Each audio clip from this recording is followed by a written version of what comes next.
우리 다시 한번 옆에 있는 분들하고 인사 좀 나눌까요? 예, 논인사하면서 반갑습니다. 잘 오셨습니다. 또 가정에서도 함께 인사 나누시면 좋겠습니다. 가장 복되고 소중한 자리가 예배 드리는 자리입니다. 하나님께서 우리에게 귀한 예배 자리로 불러주신 것, 또 가정에서 함께 예배할 수 있는 것이 얼마나 귀한 복인지 모릅니다. 저나 여러분이나 그 마음을 가지고 예배하시는 가운데 하나님께서 특별히 영광을 받으시고 또 특별한 은혜 주심을 경험할 수 있기를 소원합니다. 이 코로나19가 장기화되어지면서 코로나 이전과 이후가 어떻게 변할 것인가에 대한 많은 궁금증이 있고 또 그 부분에 대해서 많은 논란이 있습니다. 어떻게 앞으로 살아갈 것이냐, 그에 대한 고민이 있죠. 또 국가란 무엇인가, 국가의 역할이 뭔가에 대한 부분들도 생각하게 되어집니다. 그래서 국가가 이 코로나19를 어떻게 잘 관리하느냐에 따라서 좋은 국가가 되기도 하고, 그렇지 않으면 참 이렇게 낙후된 국가처럼 또 여겨지는 부분들도 있습니다. 이 시대에 우리가 좀 생각해 봐야 될 게 뭐냐면, 이 코로나19를 겪어가면서 예배가 정상적으로 진행되지 않고 있다 보니까 교회가 뭔가에 대한 생각들이 점점 이렇게 희미해지는 것 같아요. 그래서 이 코로나 시대에 교회가 뭔가, 하나님께서 세우신 교회가 무엇인가에 대한 고민도 한번 해봐야 될 줄 압니다. 여러분은 교회가 뭐라고 생각하십니까? 그냥 우리가 생각하는 교회에 대한 어떤 관념이나 생각들을 가지고 있는데, 성경에서 말하는 교회가 도대체 뭔지, 그 교회의 역할이 뭔지를 우리가 분명히 알아야 될 줄 압니다. 그게 본질이 있고요, 그 본질과 더불어서 그 역할이 있습니다. 교회 본질이라고 하는 것은 이전이나 이후나 변하지 않는 것이죠. 그러나 그 역할은 시대에 따라 조금씩 달라질 수도 있을지 모릅니다. 그래서 우리가 교회의 본질이 뭔지를 좀 붙들고 그것을 알고, 그래서 교회가 어떻게 이 어려운 시대를 또 잘 감당하며 살아야 될 부분인가 하는 것들을 좀 깨닫는 귀한 시간이 되었으면 좋겠습니다. 이 성경에서 교회라고 할 때 이 헬라어에서는 에클레시아라고 부릅니다. 에클레시아. 에크라고 하는 건 영어에서 아웃과 같아요. 아웃, 무엇 바깥으로, 무엇 밖으로. 그다음 클레오라고 하는 거는 이렇게 부르다는 뜻입니다. 영어로 콜이죠. 그러니까 밖으로 부르는 것을 이제 에클레시아라고 하는데, 이걸 교회라고 얘기합니다. 즉 이 이야기는 뭐냐면 하나님이 어떤 것으로부터 밖으로 부른 거예요. 그러니까 교회는 죄의 구덩이에서 부름받은 사람들의 모임입니다. 멸망의 구덩이에서 부름받은 사람들의 모임을 교회라고 얘기합니다. 저나 여러분이나 과거에는 죄의 구덩이, 멸망의 구덩이에서 헤매다가 영원한 멸망에 빠질 수밖에 없는 존재들이었는데, 하나님 우리를 거기서 끄집어내서 부르셨기 때문에 구원받은 사람들이 된 거예요. 마치 이스라엘 백성들이 애굽에서 400년 동안 노예로 살면서 고통 가운데 있을 때 하나님 모세를 보내셔서 그들을 애굽에서 끄집어서 구원하신 것처럼 우리를 죄 가운데 끄집어 구원한 것, 그것이 바로 교회입니다. 그래서 교회는 구원받은 사람들의 공동체예요. 내가 교회 일원이 되고 싶어도 구원받지 않으면, 예수 믿지 않으면 그 사람은 진정으로 교회의 일원이 아니라는 거예요. 그러니까 저나 여러분이나 교회의 일원이 되었다라고 하는 것은 내 안에 예수님을 나의 구주입니다, 나의 구원자입니다, 이 고백을 가지고 살아가는 사람들인 거예요. 믿으십니까? 예, 이 고백이 우리를 구원받게 하고, 이 고백을 통해서 함께 모인 사람들을 교회라고 이야기합니다. 그러니까 교회는 죄로부터 구원받은 사람들, 죄로부터 구원받아서 하나님의 자녀가 된 사람들, 그리고 하나님의 기업이 된 사람들의 모임이 교회입니다. 이건 본질이에요. 이 본질은 결코 바뀔 수가 없어요. 세월이 흘러가고 세월이 흘러가도 아무리 세상이 변하여도 이 교회의 본질은 결코 변하지 않습니다. 죄로부터 구원받고 하나님의 자녀가 되었고 하나님의 기업이 되어서 저 영원한 천국에 들어간 사람들의 모임이 교회다 하는 것을 우리가 기억합니다. 특별히 에베소서는 교회가 뭔가 하는 것을 잘 보여주고 있는 서신입니다. 바울이 에베소에 있는 교회에 쓴 편지 있는데, 이 편지를 통해서 교회가 뭐냐, 교회의 역할이 뭐냐, 이 부분들을 잘 가르쳐주고 있습니다. 그래서 먼저 저와 여러분들이 이 코로나 시대를 살아가는 때 먼저 교회가 뭔지, 또 교회의 본질이 뭔지를 잘 생각하면서 다시 한번 우리의 믿음을 정립해 나가는 기회가 되기를 소원합니다. 하나님께서 교회를 이 땅에 세우신 목적이 뭘까? 왜 하나님이 이 세상에 교회를 남겨놓으셨을까? 한번 여러분 생각해 보셨습니까? 예수 그리스도께서 이 땅에 교회를 세우신 궁극적인 목적이 뭐냐? 오늘 본문에 보면 그것을 하나 딱 가르쳐주고 있습니다. 어디를 한번 읽어보냐면 6절을 읽어볼게요. 6절. 6절 읽어봅니다. 같이 읽습니다. 이는 그가 사랑하시는 자 안에서 우리에게 거저 주시는 바 그의 은혜의 영광을 찬송하게 하려는 것이라. 아멘. 또 12절입니다.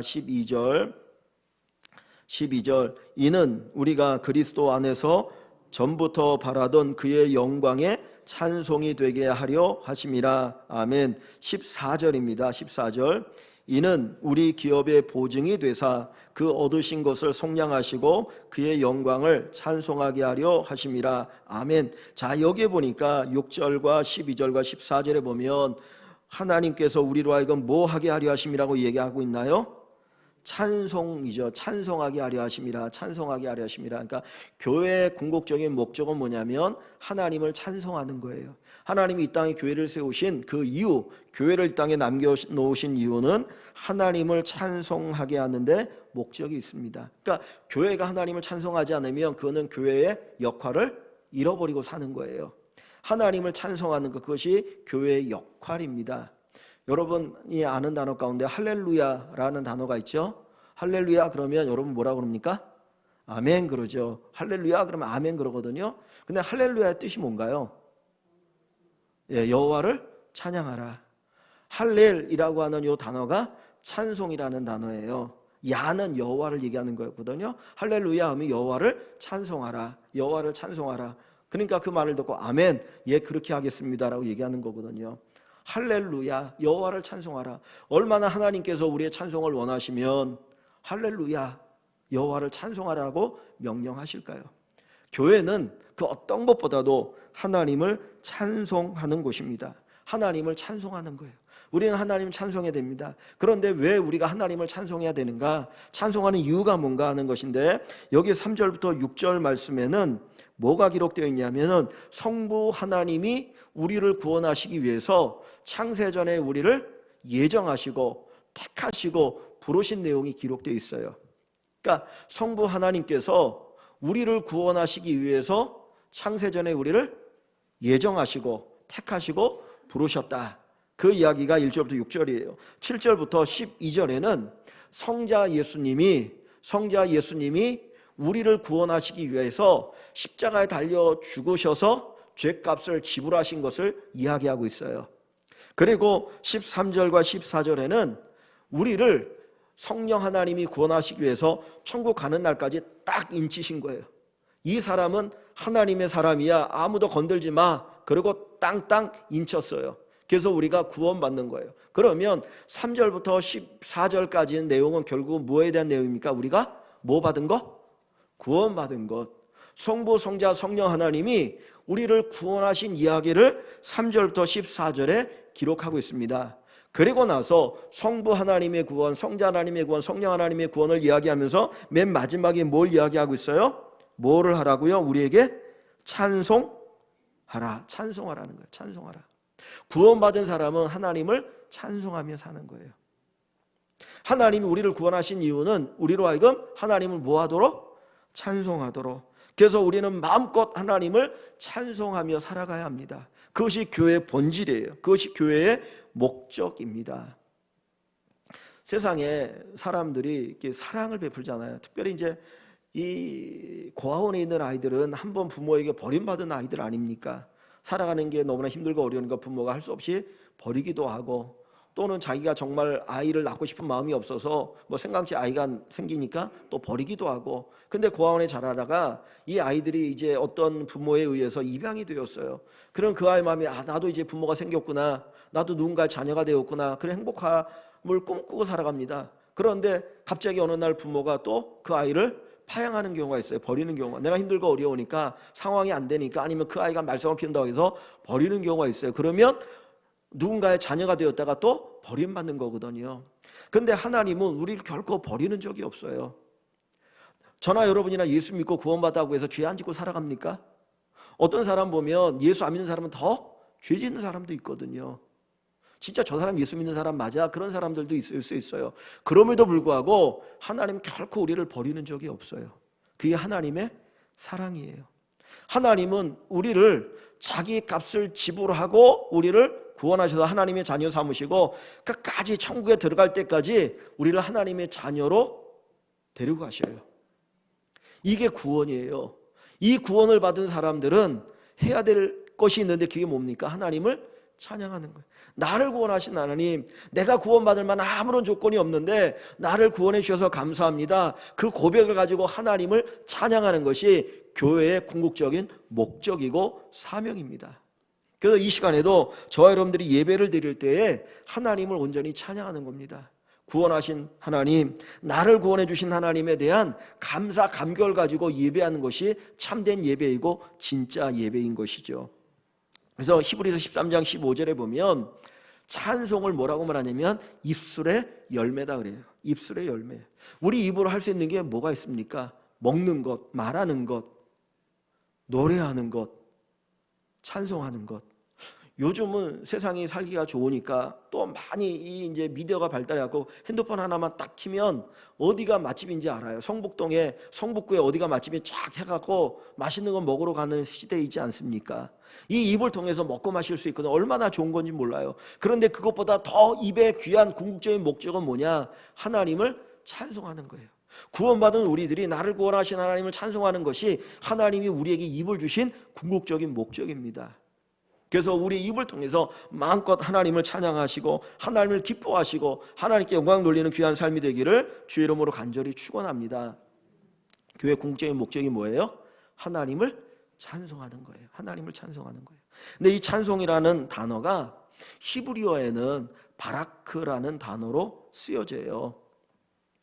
신약 성경은 헬라어로 쓰여졌어요. 그 당시에 세계 공통어, 지금의 영어 같은 그 헬라어로 기록되었거든요. 이제 그리스 말입니다. 그리스 말인데 그 말로 기록되어 있고 히브리 사람들, 이스라엘 사람들이 쓰는 언어는 히브리어라고 합니다. 근데 신약 성경은 헬라어로 기록되어 있어요. 그런데 히브리 말에 찬송이라는 단어, 대표적인 단어가 뭐냐면 바라크라고 하는 단어예요. 근데 이 바라크라고 하는 단어는 찬송이라는 단어일 뿐만 아니라 복이라고 하는 뜻을 가지고 있는 단어예요. 그러니까 바라크라는 단어가 어떨 때는 찬송이라는 단어로 쓰이기도 하고 어쩔 때는 복이라는 단어로 쓰이기도 합니다. 그러니까 복과 찬송은 결국은 뭐예요? 같은 거예요. 복과 찬송은 같은 겁니다. 자, 어디를 보시면 3절 한번 볼까요? 3절 한번 봅니다. 3절에 보시면 무엇하리로다? 찬송하리로다. 왜 우리가 찬송해야 되느냐? 찬송하리로다. 하나님 곧 우리 주 예수 그리스도의 아버지께서 그리스도 안에서 하늘에 속한 모든 뭐를 주셨어요? 우리에게 신령한 복을 주셨을 때 그랬어요. 그러니까 우리가 하나님을 찬송할 이유가 어디 있다고요? 신령한 복을 주셨기 때문에 찬송한다는 거예요. 우리가 찬송해야 되는 이유는 하나님께 우리가 복 받았기 때문이에요. 복을 받았기 때문에 우리는 찬송합니다. 그런데 여기에 보면 이 복을 뭐라고 말합니까? 무슨 복이요? 신령한 복이라서 신령한 복, 하늘에 속한 복인 거예요. 이건 땅에 속한 복이 아니라 땅에서 줄 수 있는 복이 아니고 오직 하나님만이 하늘로부터만 받을 수 있는 복입니다. 그 복의 내용이 뭐냐? 4절부터 14절에 기록하고 있는데 아까 4절부터 14절에 그 내용을 뭐라고 말했습니까? 뭐에 대한 이야기라고요? 구원에 관한 이야기라고 그랬죠. 그죠? 앞부분에는 성부 하나님의 구원의 사역, 중간에는 성자 하나님의 구원의 사역, 마지막에 성령 하나님 구원의 사역을 이야기하고 있어요. 그러면 신령한 복은 뭐냐? 결국은 우리가 구원받은 거예요. 저와 여러분들이 구원받은 것이 하늘의 신령한 복입니다. 하나님께서 우리에게 이 신령한 복이죠. 세상이 줄 수 없는, 특별히 예수 믿는 사람들, 하나님 택하신 우리들에게만 주신 복이 신령한 복인데 이 복을 받은 사람들만이 뭘 할 수 있는 거예요? 하나님을 찬송할 수 있어요. 교회만이 하나님을 찬송할 수 있습니다. 그래서 하나님께서 우리에게 이 복을 주신 거예요. 그 구원받은 성도들이 하나님을 찬송해야 합니다. 그래서 구원받은 그 복에 대한 이 고백을 가지고 우리가 하나님을 찬송하는 것이죠. 그래서 자 보십시오. 4절부터 6절에 그 쭉 성부 하나님의 구원에 관한 이야기라고 맨 마지막 6절 끝부분에 가니까 그의 은혜의 영광을 찬송하게 하려 함이라. 찬송하게 하려 함이라. 12절에도 끝부분에 가서 쭉 읽으면 그의 영광의 찬송이 되게 하려 하십니다. 14절에 그의 영광을 찬송하게 하려 하십니다. 그러면서 구원하신 하나님을 우리가 찬송하는 것, 그것이 바로 교회의 목적이다라고 이야기합니다. 그래서 우리 사랑하는 성도 여러분들이 구원받음의 그 은혜에 대한 감사함을 가지고 마음껏 하나님을 찬송하기를 주님의 이름으로 축복합니다. 내가 복받은 것을 모르면 하나님을 찬송할 수 없어요. 그죠? 하나님 내게 복을 주신 것을 아니까 우리가 하나님을 찬송하는 것 아닙니까? 그래서 찬송가 429장에 보면 받은 복을 세어보아라, 받은 복을 세어보아라 그 하는 후렴구가 나와요. 그 앞부분에 보면 세상 풍파 뭐 여러 가지를 이야기합니다. 세상 풍파 내게 있어도 받은 복을 세어보아라, 받은 복을 세어봐라. 저 여러분들이 하나님께 받은 복을 세어보면 그 다음에 하나님을 찬송하게 됩니다. 에베소서에 보면 즐거워하는 자는 찬송할지어다. 여러분들에게 하나님 주신 복을 기억하시고 하나님 마음껏 찬송할 수 있기를 주의 이름으로 축원합니다. 두 번째, 이 복과 찬송이라는 단어가 바라크라는 단어를 같다라고 하는 건 또 어떤 의미냐면 우리가 찬송할 때 하나님이 복을 주신다는 거예요. 우리가 찬송할 때 하나님이 복을 주십니다. 바울 사도가 오락의 복음을 전하다가 빌립보 감옥에 갇혔지요. 매도 많이 맞고 이제 손과 발이 꽁꽁 묶여가지고 고통 가운데 이제 감옥에 갇혔습니다. 근데 밤이 되었을 때 바울은 신라와 더불어서 하나님을 찬송합니다. 낮에 그렇게 매를 맞아가지고 온몸에 피투성이가 되었는데 그는 잠을 자지 않고 오히려 하나님을 찬송해요. 그러니까 주변에 있는 사람들이 저는 미친놈 아니야? 저렇게 매 맞고 뭘 하나님을 찬송해? 야, 하나님이 살아계시면 너 매 안 맞게 해야 되겠지. 너 하나님이 살아계시면 널 이 감옥에 안 와야 되겠지. 하나님이 살아계신다면서 어떻게 감옥에 갇히게 하고 매 맞게 하겠느냐? 아마 옆에 있는 사람들이 다 조롱했을지 몰라요. 그럼에도 불구하고 바울은 하나님을 찬송합니다. 찬송했더니 어떤 일이 벌어집니까? 갑자기 땅이 흔들리면서 옥문이 열리고 바울을 묶고 있던 것들이 풀어지는 기적이 일어나요. 찬송할 때 하나님이 이런 기적을 일으키십니다. 내가 힘들고 어렵고 많은 것이 꽉 막혀있고 묶여있는 것 같을지라도 우리가 하나님을 찬송하면 하나님 복을 주시는데 묶여있는 것들을 풀어주시고요, 막힌 문이 열린다니까요. 내가 기도하는 것도 중요하지만은 하나님을 찬송하는 것 더 중요합니다. 그게 더 큰 능력의 기도가 되어져요. 여러분, 내가 기쁘고 즐거울 때만 하나님 찬송하는 것이 아니라 힘들고 어려울 때도 하나님을 찬송하시길 바랍니다. 그 찬송을 통해서 하나님이 여러분의 닫힌 문을 열어주시고 묶여있는 것들을 풀어주시는 놀라운 축복을 경험하시기를 주님의 이름으로 축원합니다. 그래서 찬송이라는 단어와 복이라는 단어가 같아요. 바라크, 찬송은 복이다, 복은 찬송이다. 찬송을 통해서 복을 받으시고 또 복받은 것을 인하여 하나님을 찬송하시는 귀한 은혜가 있기를 소원합니다. 근데 히브리어에 보면 이 찬송이라는 단어가 또 다른 단어가 있어요. 그게 뭐냐면 샤바흐라고 하는 단어인데 이것도 똑같은 찬송이에요. 근데 이 단어의 가장 밑바탕에는 어떤 의미가 있냐면 걱정, 염려에서 해방되다, 또는 마음의 파도나 분노가 잔잔해진다라는 의미가 있어요.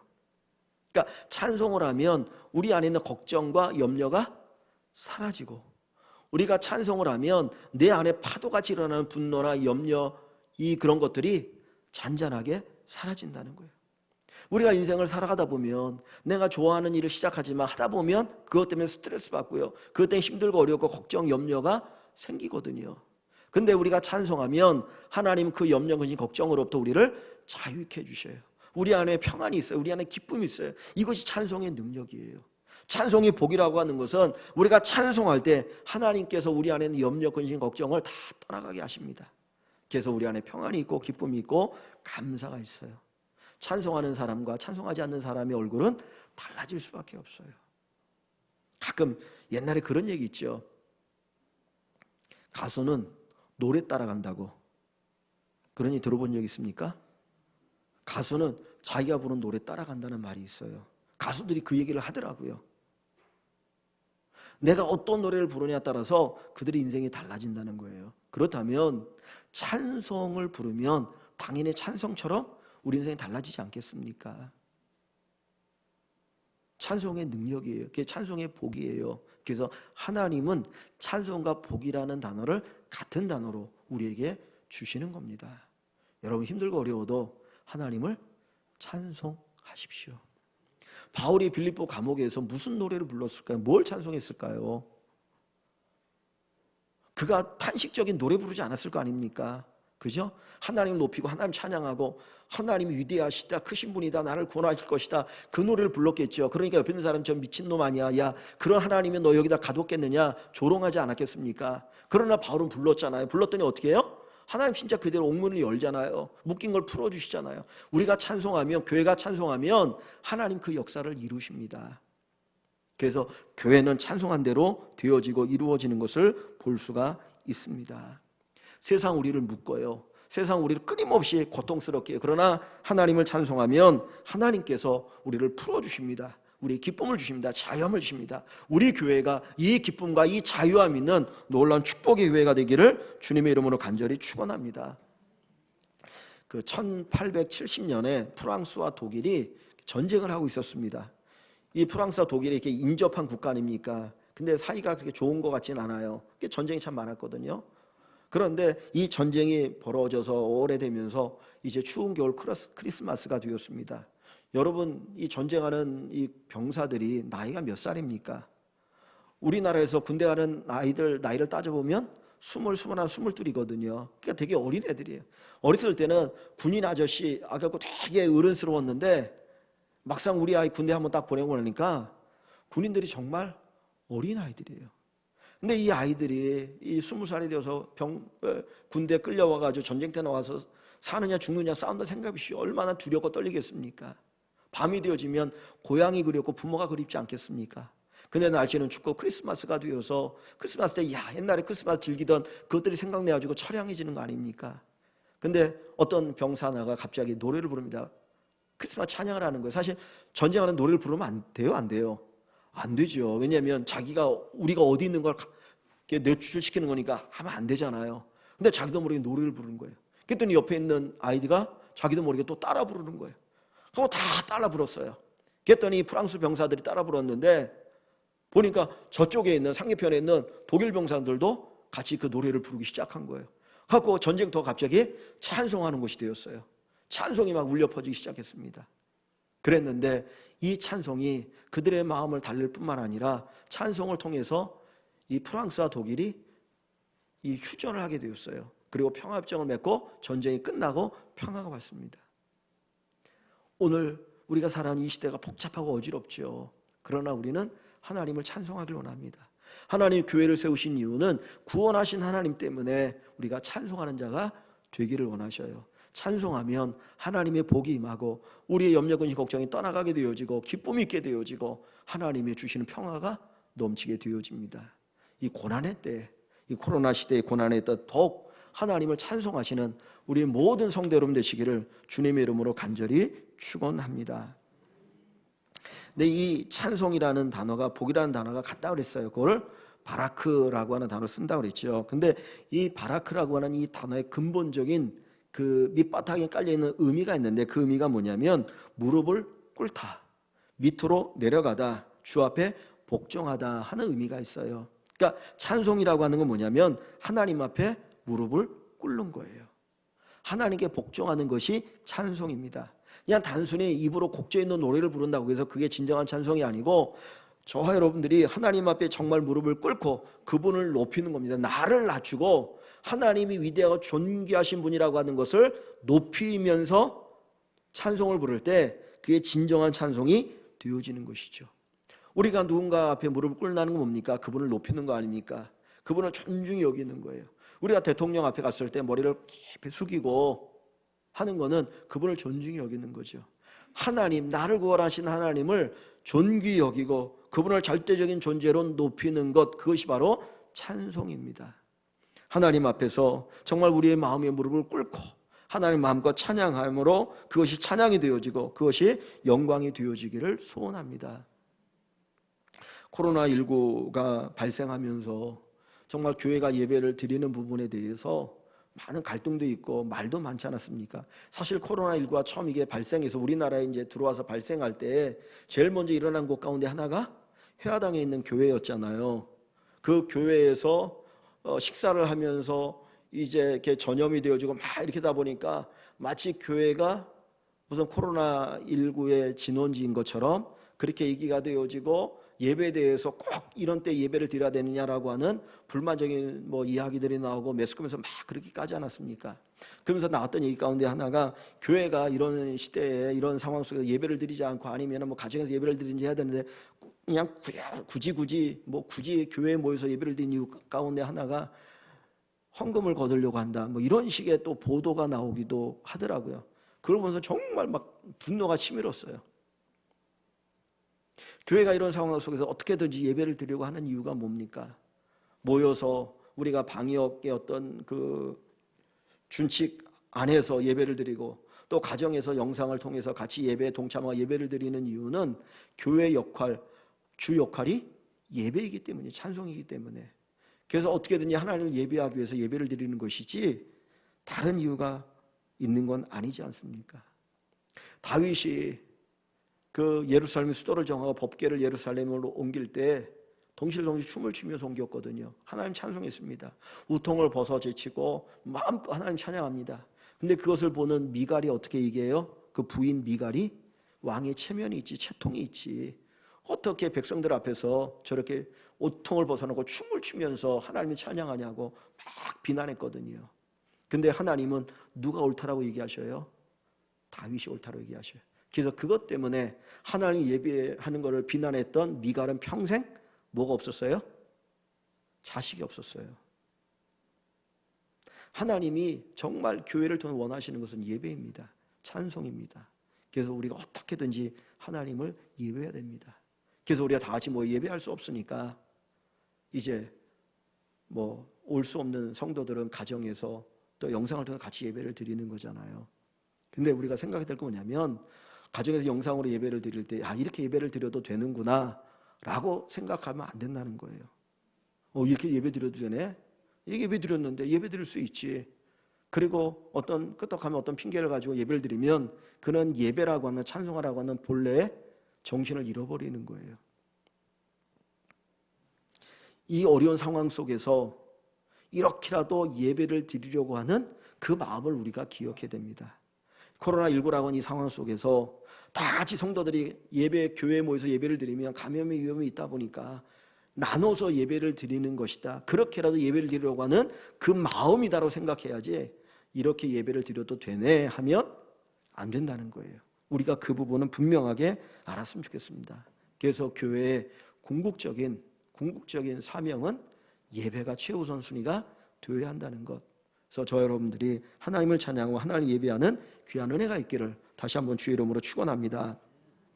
자, 여기 보면 약간 뭘 얘기하냐면 말의 이 흐름이 조금은 이상한 게 뭐냐면 우리가 하나님 찬양하는데 뭘 찬양하라고 얘기하는가 한번 보십시오. 6절 한번 같이 읽어볼까요? 6절 한번 같이 읽어봅니다. 이는 그가 사랑하시는 자 안에서 우리에게 거저 주시는 바 그의 은혜의 영광을 찬송하게 하려는 것이라. 아멘. 이는 그는 하나님이에요. 하나님이 사랑하신 자 예수님을 가리킵니다. 하나님이 사랑하시는 예수 안에서 우리에게 거저 주시는 게 뭡니까? 구원이에요. 구원의 그 구원을 얘기하는데 그것을 그의 은혜의 영광을 찬송하게 하려는 것이다 그랬습니다. 뭘 찬송하게 합니까? 뭘 찬송하라고요? 영광을 찬송하라는지, 은혜의 영광을 찬송하라 그래요. 자, 12절을 보세요. 12절도 보면 그 안에서 너희도, 예수 안에서 너희도 진리의 말씀 곧 너희 구원의 복음을 듣고 그 안에서, 예수 안에서 또한 믿어 약속의 성령, 12절인데 이는 우리가 그리스도 안에서 전부터 바라던 그의 영광에 뭐가 되게 하려? 찬송이 되게 하려 함이라. 뭐를 찬송해요? 영광을 찬송한다 그랬죠. 자, 14절에도 보면 이는 우리 기업의 보증이 되사 그 얻으신 것을 속량하시고 그의 뭐를? 영광을 찬송하게 하립니다. 자, 여기 보니까 뭐를 찬송합니까? 영광을 찬송하라. 우리는 보통 뭐를 찬송해요? 하나님을 찬송하잖아요. 그죠? 하나님을 찬송한다는 표현을 쓰는데 여기는 영광을 찬송한다 그랬어요. 영광. 근데 이 영광이 뭡니까? 이 내용을 쭉 보니까 이 영광은 결국 뭐예요? 구원이에요. 구원. 우리가 받은 구원이 영광이에요. 하나님 우리에게 주신 구원이 영광이고 우리를 구원하신 것이 영광입니다. 그러니까 여러분, 저나 여러분이나 내 인생의 최고의 영광이 뭐라고 생각해야 돼요? 내가 받은 구원. 우리가 받은 구원이 우리 인생의 최고의 영광이에요. 믿으십니까? 우리가 천국에 들어갈 때 뭐가 없으면 천국에 못 들어가요? 구원이 없으면 못 들어가잖아요. 내가 여기서 부귀영화를 다 누리고 살아도 구원받지 못하면 우리는 천국에 못 들어가요. 그러니까 우리 영광은 구원인 거예요. 하나님이 우리에게 이 구원을 주신 것이 우리에게 영광이에요. 그게 하나님의 영광이에요. 그러니까 사실은 그냥 하나님을 찬송하려다 그러면 되는데 이 구원을 강조하기 위해서 그 영광이라는 말을 쓰고 있어요. 그러니까 저나 여러분이나 구원받은 것이 내 인생의 최고의 영광이다. 그 고백을 가지고 살아가시고 그것 때문에 하나님을 찬송하기를 원합니다. 근데 오늘 제가 이제 단어에 대한 몇 가지 얘기를 했는데 여기 구원, 영광이라는 단어가 카베이트, 히브리어로 카베이트라고 하는 단어예요. 근데 이 단어의 근본적인 뜻이 뭐냐면 무엇에 무게를 두다, 무엇을 무겁게 하다는 뜻이 있어요. 무엇에 무게를 둔다는 게 뭡니까? 뭐를 소중히 여기는 거죠. 뭘 중요하게 생각할 때 우리가 그것에 무게를 둔다라는 표현을 쓰는 거예요. 그러니까 영광이라고 하는 게 뭐냐면 우리가 뭔가를 귀중하게 여기는 그것이 영광이에요. 하나님을 우리가 귀중하게 여길 때 하나님이 우리의 영광이 되는 거예요. 그러니까 즉 다시 말하면 특별 대우하는 겁니다. 특별 대우하는 것. 하나님을 특별 대우할 때 우리는 하나님께 영광을 돌린다라는 표현을 쓸 수 있어요. 올림픽이 이번에 코로나 때문에 연기가 됐는데 올림픽에 나가면 선수들이 열심히 운동을 하지 않습니까? 경쟁을 합니다. 그래서 잘하는 1, 2, 3등을 뽑아서 그들에게 뭘 줍니까? 메달을 주잖아요. 그게 영광 아닙니까? 그러니까 그것은 당신들은 다른 선수들보다 특별하다라고 하는 게 특별 대우를 해주는 거죠. 근데 거기에도 금메달, 은메달, 동메달이 있지 않습니까? 그 메달이지만 거기서 또 특별 대우가 다른 거예요. 그러니까 하나님께 영광을 찬송한다는 것은 하나님을 특별 대우하는 겁니다. 우리가 하나님께 영광을 돌린다라고 하는 것은 저 여러분들이 하나님을 특별 대우하는 거예요. 즉 우리 인생에 하나님을 주인공 삼는 거예요. 여러분 영화를 보면 영화 속에는 배우들이 쭉 나오는데 거기는 주연 배우가 있고 조연 배우가 있습니다. 조연 배우의 역할은 뭐예요? 주연 배우를 빛나게 하는 거죠. 주연 배우를 빛나게 하는 거잖아요. 그게 조연의 역할이에요. 그러면 그 조연을 통해서 주연 배우가 빛나게 되어져요. 그러면 주연 배우가 빛나면 누구도 빛납니까? 조연도 빛나요. 우리가 하나님을 내 인생의 주연 배우로 삼고 내가 조연 배우가 되어지면 하나님 영광을 받으셔요. 하나님 영광을 받으시면 또 누구를 영광스럽게 합니까? 우리도 영광스럽게 하시는 거예요. 이것이 영광입니다. 그래서 하나님은 우리의 삶 속에 특별한 대우를 받고 싶으셔요. 우리를 구원하셨기 때문에 하나님이 우리를 특별 대우하셔서 하나님의 아들을 보내주시고 우리를 구원하시지 않았습니까? 그렇다면 우리도 하나님을 특별 대우하기를 소원합니다. 하나님께서 아브라함에게 야, 네 아들 이삭을 내게 제물로 바치라고 그러죠. 왜 그 아들 이삭을 제물로 바치라고 할까요? 하나님 인간의 고기를 좋아하시나요? 그건 아니잖아요. 하나님께서 그 아들 이삭을 내게 바치라고 하는 것은 아브라함에게 있어서 가장 귀중하고 소중한 게 뭡니까? 이삭이에요. 그런데 그 이삭을 나에게 바치라고 하는 것은 야, 네가 특별히 사랑하는 아들이 특별하다고 생각하는 존재가 아들인데 그 아들보다 나를 더 특별히 대우하는가 아닌가를 보자라는 거예요. 그래서 아브라함이 3일 동안 걸어가서 모레아산 예루살렘에 가서 그 아들 이삭을 바치려고 할 때에 하나님이 아브라함아 됐어. 아브라함 됐어. 이제는 네가 나를 특별 대우하는 줄 알겠다. 그럼 죽이지 않아도 돼. 그리고 거두시거든요. 하나님 오늘 우리에게 원하시는 것은 하나님을 우리가 특별 대우하기를 원합니다. 그게 영광이고 그게 찬송이고 그게 복이에요. 하나님이 교회를 이 땅에 세우신 이유가 어디 있습니까? 하나님을 찬송하도록, 하나님을 예배하도록 그게 목적이 있어요. 근데 우리가 하나님을 찬송하는 이유는 어디 있어요? 찬송할 수 있는 이유는 하나님이 우리에게 복 주셨기 때문에, 신령한 복을 주셨기 때문에, 다시 말하면 우리가 구원받았기 때문에, 교회가 구원받은 공동체이기 때문에 하나님을 찬송하는 겁니다. 하나님을 찬송하면 하나님 우리에게 또 복으로 역사하시죠. 그 복으로 역사하는 것은 하나님이 영광을 아는 겁니다. 그래서 찬송이라는 단어와 복이라는 단어와 영광이라는 단어는 결국은 가만히 보면 뜻이 다 통하는 거예요. 결국 하나인 거예요. 하나님 앞에 우리가 무릎을 꿇고 그분을 높이고 하나님께서 우리에게 복을 주시고 또 우리가 복을 받고 그 하나님을 특별하게 여길 때 그게 영광이지 않습니까? 그래서 이 어려운 시대를 살아가지만 우리가 꼭 잊지 않았으면 좋겠는 게 교회가 뭐냐? 교회 역할이 뭔가? 하나님을 찬송하고 하나님을 예배하는 것이 교회의 역할이다. 그러니까 어떻게든지 우리가 하나님을 예배하고 찬송해야 합니다. 그래서 그 마음을 가지고 하나님을 예배하시고 찬송하시는 우리 모든 성도 여러분 되시기를 다시 한번 주의 이름으로 간절히 축원합니다.